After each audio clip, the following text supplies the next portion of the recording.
All right, listeners, I think you know that we are part of the Radiotopia network, which is basically a network built on the idea that you should support the most creative, independent audio makers around. No one, and I mean no one, embodies the Radiotopia ethos more than Benjamin Walker and his show Theory of Everything. Benjamin, who I've known for a long time, has been making beautiful, personal, sprawling audio documentaries for decades that help us understand the very strange world we live in. And now he has a new series called Not All Propaganda is Art. The new series goes back to the 1950s when Western security agencies like the CIA paid artists, writers, and intellectuals to fight the cultural Cold War. The CIA funds were free. I mean, no one was told what to say. Gloria Steinem, activist who sees the CIA as a sort of enlightened pal or rich uncle, there is another viewpoint. Look, if you're listening to this show, I know you like secret histories. I know you like a mix of culture and politics and shadowy figures. So what are you waiting for? Not All Propaganda is Art from Benjamin Walker. You can find it now wherever you listen or at theoryofeverythingpodcast.com. This day is brought to you by Progressive. Are you driving your car or doing laundry right now? Podcasts go best when they're bundled with another activity. Kind of like Progressive home and auto policies. They're best when bundled too. Having those two policies together makes insurance easier and could help you save. Customers who save by switching their home and car insurance to Progressive save nearly $800 on average. Quote a home and car bundle today at Progressive.com. Progressive Casualty Insurance Company and Affiliates. National average 12-month savings of $793 by new customers surveyed who saved with Progressive between June 2021 and May 2022. Potential savings will vary.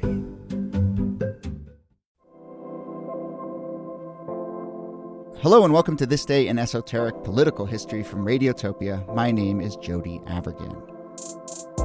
This day, April 6, 1815, 6 Americans are killed, dozens wounded in a chaotic attack on prisoners being held at the grim Dartmoor prison in southwest England. These were American prisoners, prisoners of the War of 1812, and here we are, after the war has died down, British troops opening fire on Americans held captive in a British prison. The Dartmoor Massacre is an event that's largely been forgotten in part because it was overshadowed by other events around the War of 1812, but also in part because, as we'll discuss, the incident was papered over by both British and American governments. But it's a really fascinating story. It gets at lots of questions of war and citizenship, but also, to my mind, what it means to be protected or abandoned by one's government. So, here to discuss the Dartmoor Massacre is Nick Guyatt, professor of North American history at the University of Cambridge and the author of a new book about Dartmoor Prison and the Dartmoor Massacre. It's called The Hated Cage. It is coming out now. Nick, thank you for doing this. Jody, thanks for having me on. And with us, of course, as always, Nicole Hemmer of Columbia and Kellie Carter-Jackson of Wellesley. Hello there. Hello, Jody. Hey there. So, Nick, before we get to the incident itself, who's at Dartmoor? How big is it? What types of prisoners are there? Just describe the facility. I mean, Dartmoor is a bonkers place. So, it's a prison of war camp, or at least it's supposed to be a prison of war camp, but it's made of granite, and it's in the middle of nowhere. So, actually, we don't have long. So, I'm not going to get into the mad story of how Dartmoor gets built in 1809, but basically, Britain needs a place to put prisoners from its wars with France, with Napoleon.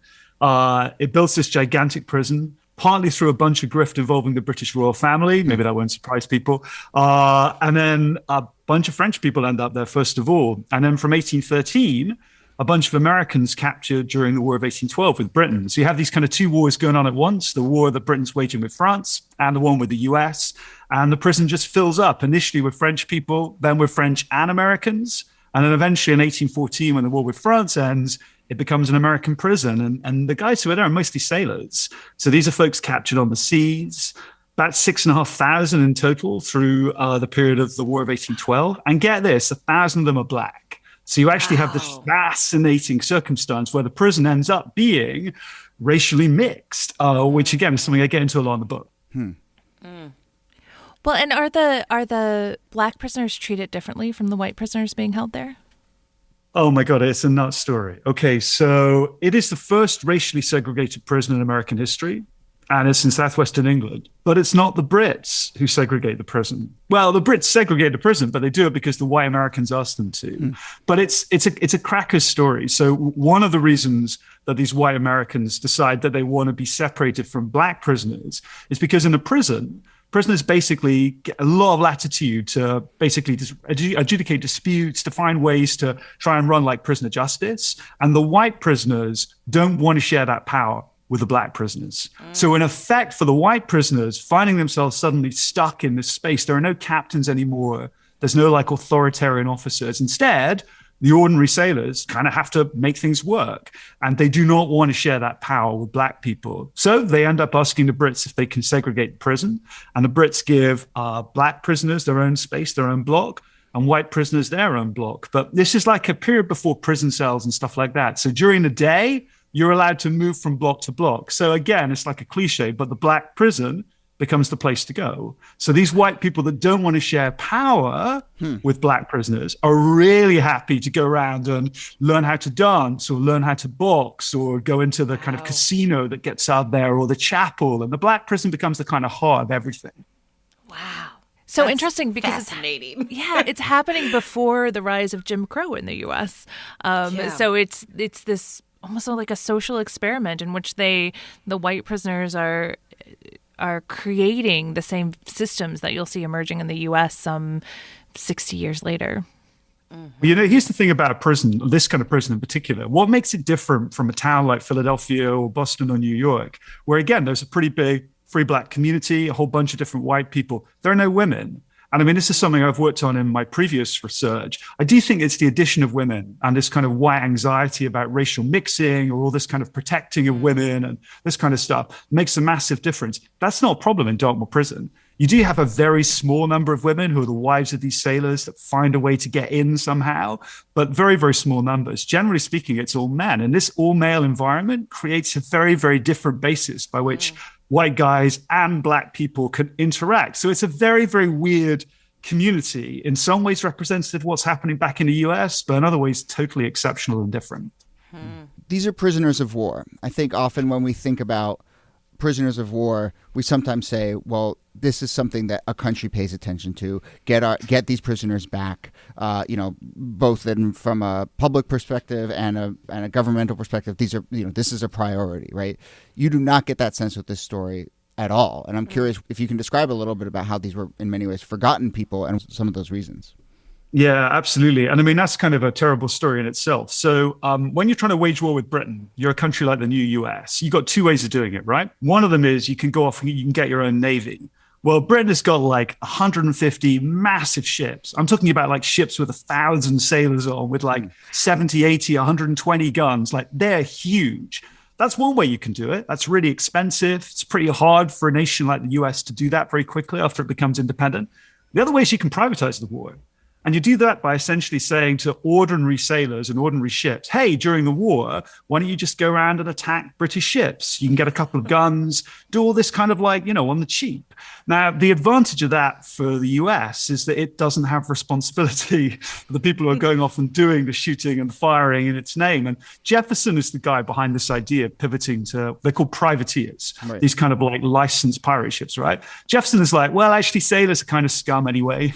I mean, they're kind of low lives.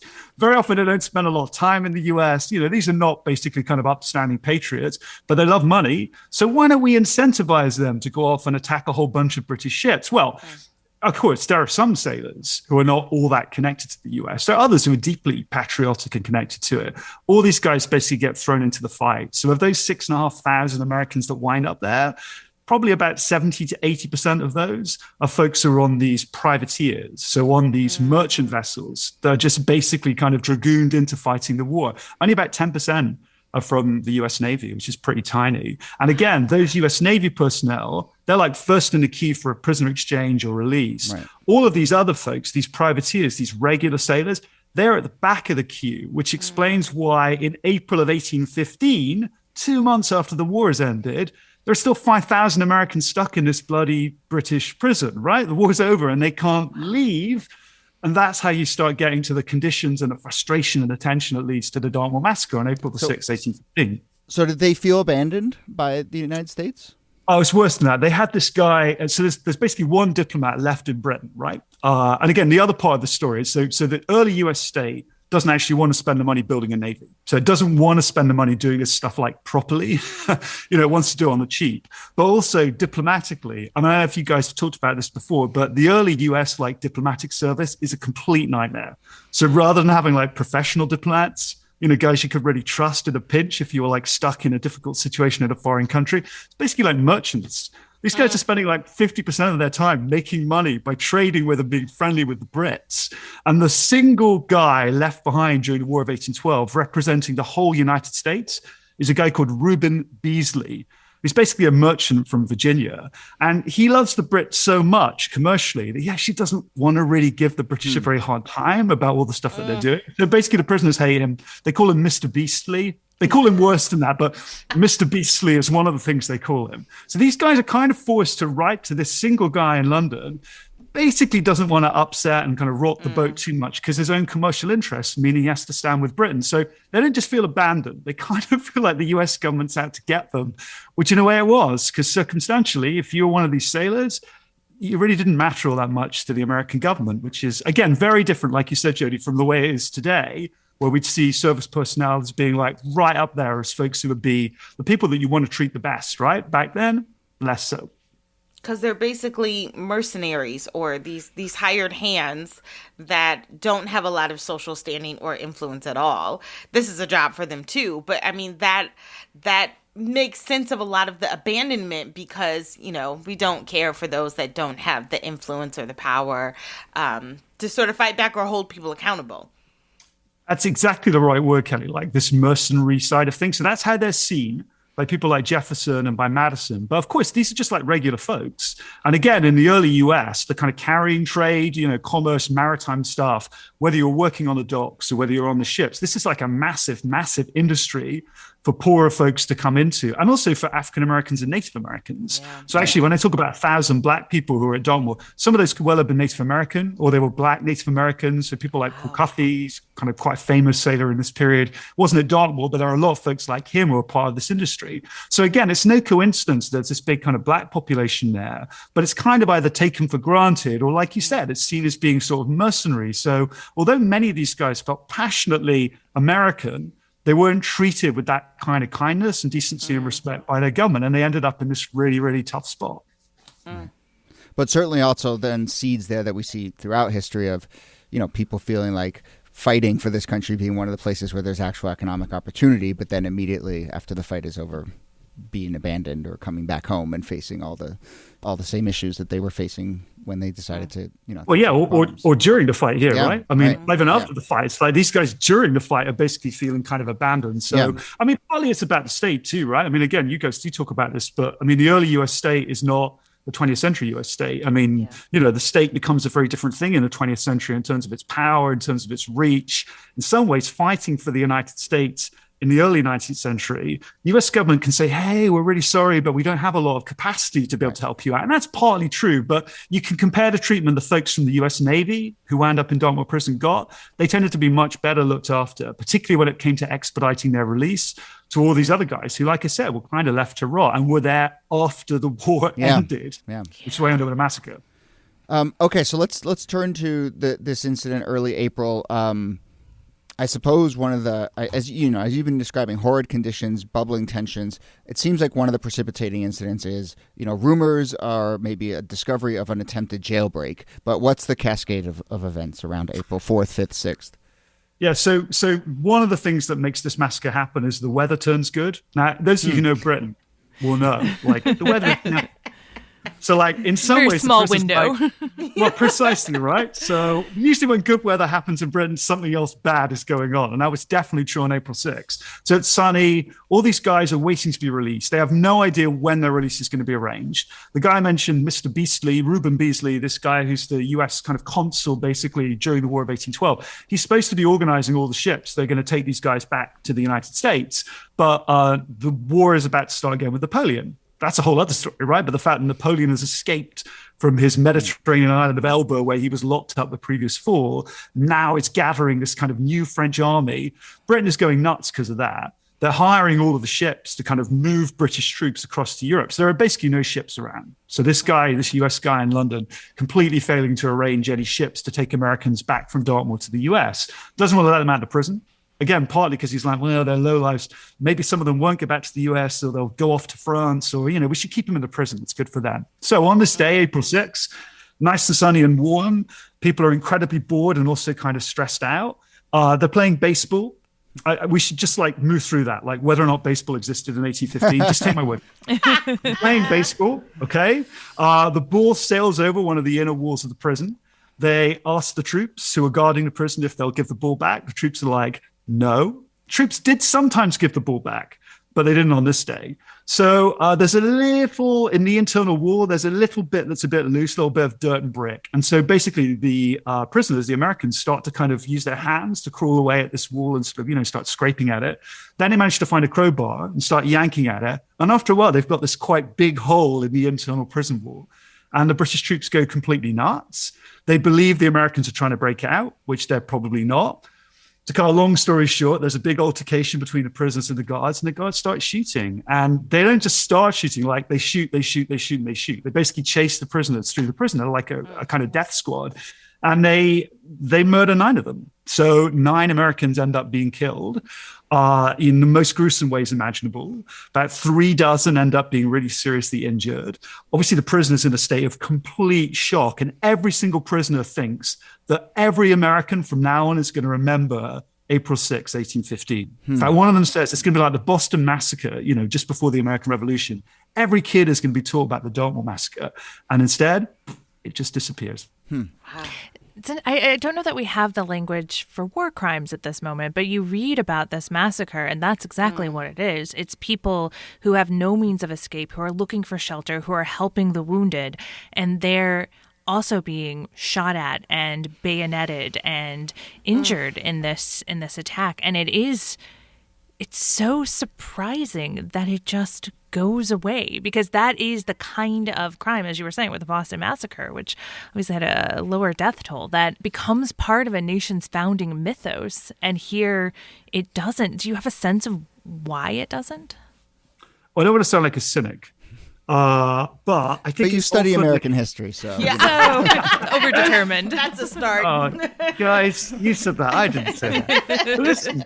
The way we remember is all about the politics of the moment, right? So again, think about this for a second. In 1815, Britain is at war with the United States briefly, and also with France. It's been at war with France for centuries. It's been at war with the United States on and off, since the 1760s, even before there was a United States, right? If you'd said to someone in Britain in 1815, this is the last time you will ever go to war with France, or this is the last time you will ever go to war with the United States, no one would have believed you, right? Yeah. And yet that's what happened. So this is actually a moment of history where there's a fundamental pivot away from 2 specific enmities, Britain and France, and Britain and the United States. And the future is going to look very different. So our sailors don't know this, obviously. Even our politicians don't really know this, but James Madison, who's president at that moment, is absolutely convinced that now that the War of 1812 is over, it's a massive inconvenience that this whole massacre thing has gone on. The Brits mostly agree. So they're like, let's just agree that this was super unfortunate. The Prince of Wales offers compensation. Madison says no, but the whole thing gets swept under the carpet. And no one wants to remember it, except in those very rare moments in the 19th century where there's a bit of tension again between Britain and the United States. So in the 1840s, when there's a bit of tension over Oregon and Texas, suddenly all these Dartmoor prisoners are unearthed. They're brought out of the cupboard and told to produce their memoirs, because now we're hating Britain again. But with the exception of those moments, nobody cares. So again, these prisoners who imagine that the abstract injustice, the kind of outrageousness of what had happened to them would constitute the grounds for remembering, it's really sad, but those guys didn't understand how history works. That's not why we remember, right? Yeah. We remember because the politics of the moment allow us to remember, and they never did for these guys. And so they just dropped off the map. It's just so unfortunate because, we did an episode not that long ago on Attica, the prison uprising in Attica, and how the same sort of forgetting happens there as well. Or not just forgetting, but like how certain things get remembered is also gets heavily politicized. Who becomes the victim, who becomes the hero, who becomes, all of these different things. And when you're at the bottom, when you're a prisoner, when you're poor, or when you're Black, those are the easiest ways to get erased within the public record. And I think this is like the perfect example of understanding how that happens. No, totally. And I mean, in terms of the Black story in particular, one of the things that happens after 1815, especially as you get into the 20s and the 30s, those Dartmoor survivors who were Black look for ways to use their experience at Dartmoor to ground their claims for civil rights back in the United States, right? But actually, again, because the whole episode has been kind of memory hold, like it's very hard for them to find a way to get traction for this story that they bled in the cause of the United States, they gave everything or whatever else. And it was often said about the Black prison that the folks who were in this particular prison block were actually less interested in protesting against the British than the white Americans in the other blocks. Well, that may well have been true. And actually, it would have been smart.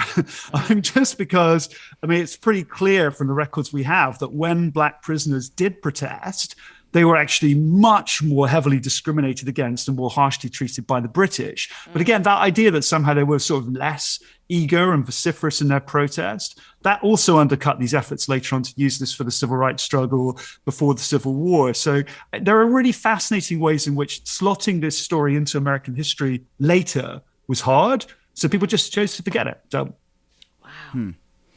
wow. So as we wrap up here, we've talked about how this was memory hold, but there are a few little ways in which this is remembered, or Dartmoor is still in the consciousness. And it's really fascinating because it's, I think, actually not just it got forgotten, but it's been twisted in a sort of very strange way. So Dartmoor still a prison, right? And has a facility, right?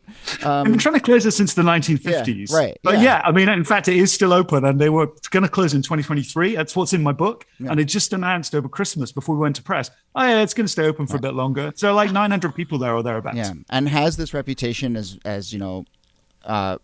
grim and inescapable and sort of a real kind of tough place. But then there is also this thing called the Dartmoor prison break, which and they do one of these in Tennessee in the United States too, but it's basically a race, one of these like ultra events where you are pretending you're escaping from Dartmoor prison and you're running through the woods and you're trying to, and you're over rough terrain. I know people who run these races and they're great physical, but to couch it in you're escaping from this prison. Wow. I'm curious what you make of that event, and is there any historical connection? When you go to this prison break race, do they tell you about what happened at Dartmoor in 1815? Is there anything going on there?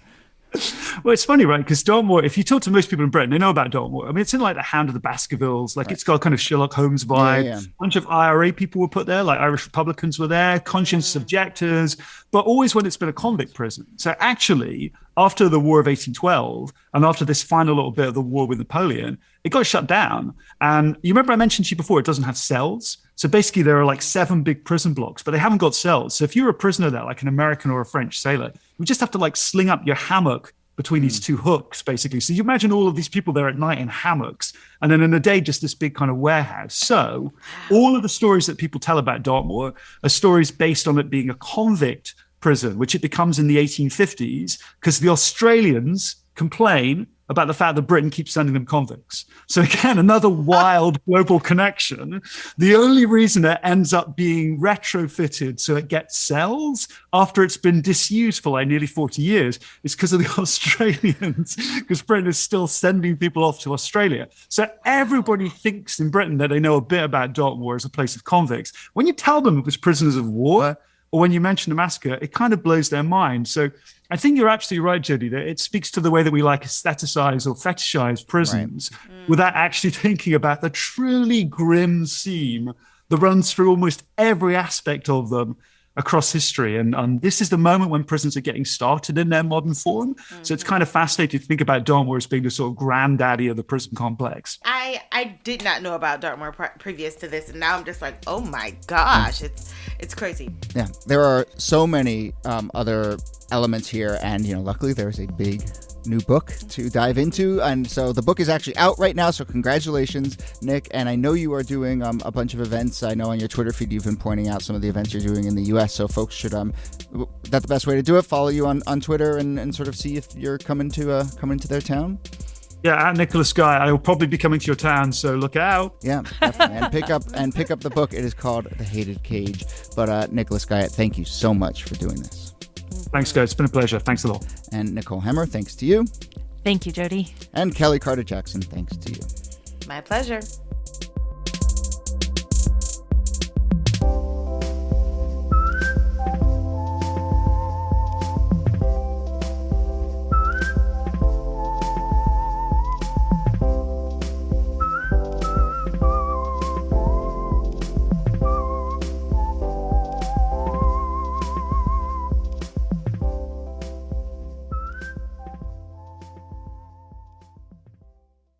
Support for This Day in Esoteric Political History comes from Odoo. If you feel like you're wasting time and money with your current business software or just want to know what you could be missing, then you'll need to join the millions of others who have switched to Odoo.